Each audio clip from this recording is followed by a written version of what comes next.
So remember, in Photoshop, fire this up, the size of the file needs to be 8 by 10. So make sure you're on inches. Either 8 inches wide or tall, doesn't matter. The resolution, we're going to keep it kind of high. Everything else will remain the same. Right now, I've got it portrait, up and down. I'm going to rotate it. You can always go to image and rotate your image. So now I've got it kind of landscaped, side by side. Now let's start pulling in the different images to work with. As a background, I kind of see these trees as being a background, something a little more to it. Where is that one? And also I tried to find some larger images to work with. So let's pull this one into Photoshop. Make it fill up the entire area. The next thing, I want to be able to see his face or maybe the hand. So let's pull the hand in. I accidentally opened up Illustrator. Since both of these are black and white, they tend to merge really easy. I don't have any colors to deal with. But I see like this branch right here is pulling out. So maybe I can have the hand turning into the branch or the branch coming from the hand. We'll take it, we'll rotate it. Just kind of placing things to see where they are and what they're able to do. Let's pull in our picture of Jesus. Actually, I think that's from Lost or from some other TV show. Now, of course, he's really small, and if I try to blow him up, he's going to become very, very pixelated simply because his resolution is different. For what we're doing, that's actually okay. You can't really tell too much of a difference. Now here comes the fun part. In the layers palette, remember, I want to be able to blend things together.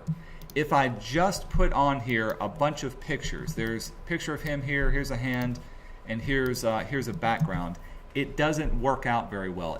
I don't want to see compositions where it's just a bunch of pictures placed together. Instead, show me some way that they can blend or merge between each other. So if I wanted, let's say, I'm going to turn him off.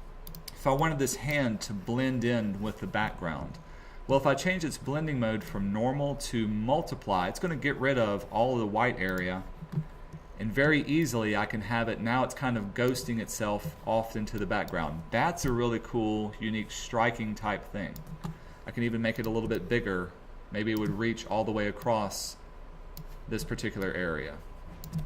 If I changed another blending mode, I can start to get some unexpected type results. So let's say if I did screen.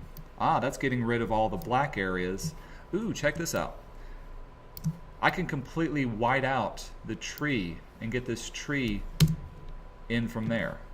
This is giving me even better idea. So I'm going to select my tree layer and rotate it to match my hand.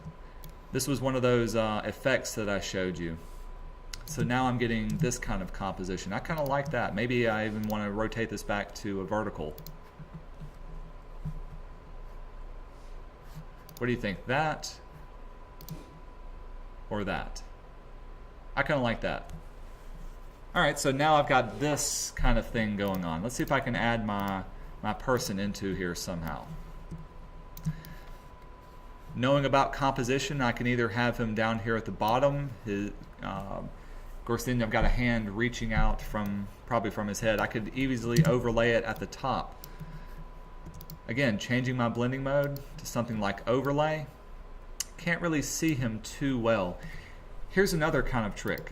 If one of these doesn't show you what you want, it's getting, kind of want to see him, much better. So now I can kind of see his face, see his image, see a tree growing up from here. You can also double up a layer. So let's set it back to overlay. See how I can't see it very well? Watch what happens if I copy this layer. We'll drag it down into new layer.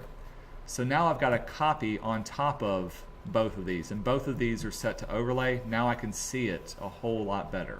I can even start to change up this one. So the hard mix will give me this kind of effect. Pin light, not so much. So this is giving me some different things to pull from. I don't like this hard edge down here, but I do like the colors that are being pulled out. Remember, you can use layer masks. And in a layer mask, you paint out the area that you don't want to see by covering it in black.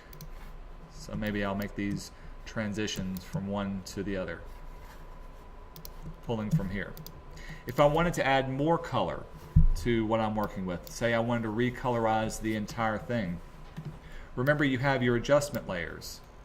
These adjustments allow you to do gradient overlays or color overlays. Playing around with these will give you some often unexpected types of results.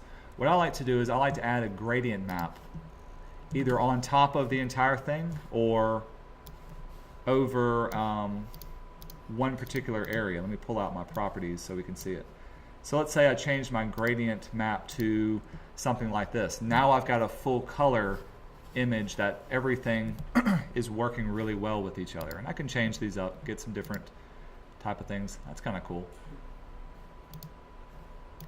to work with. Actually, that one's not bad. I'm not a fan of the yellow. So let's say I wanted it to go from red to blue. So these wonderful colors. I've got this image of the face ghosting at the hand at the top to work from. And I'm still pulling things in. Let's see if I can add, got my hand, got the background. See if I can add the moon into what I'm working with. Same thing, I can place this one. Say I wanted it to be behind the hand. Well, remember the hand has a certain screen applied to it, so maybe I need to keep it on top. Let's put it on top of everything. Start changing out. Color burn does that. Screen will give me this particular icon. I'm getting it down at the bottom. This isn't doing too much for me. What I'd really like for it to be is behind this hand type area. So I'm going to place it up here.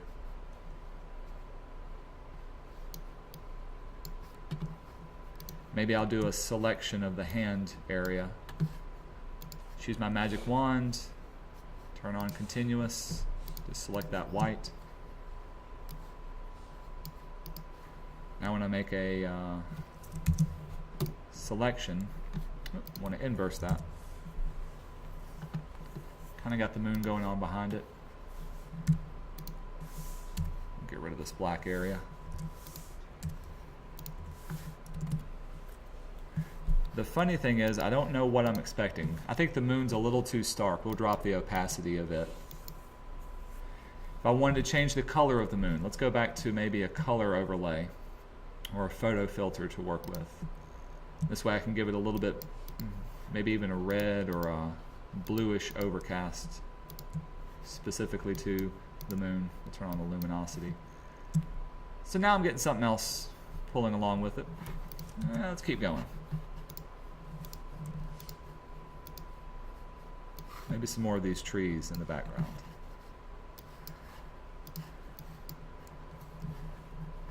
Oop, that one's clipping mask to that one.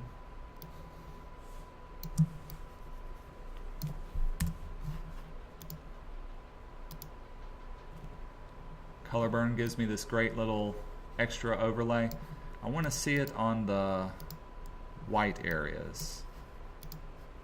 Let's see, normal, maybe overlay is what I want. Nope, still not showing up. It's just too white because all this white is washing out what we're seeing. I could use the difference, and so now I get something like this. That's kind of cool.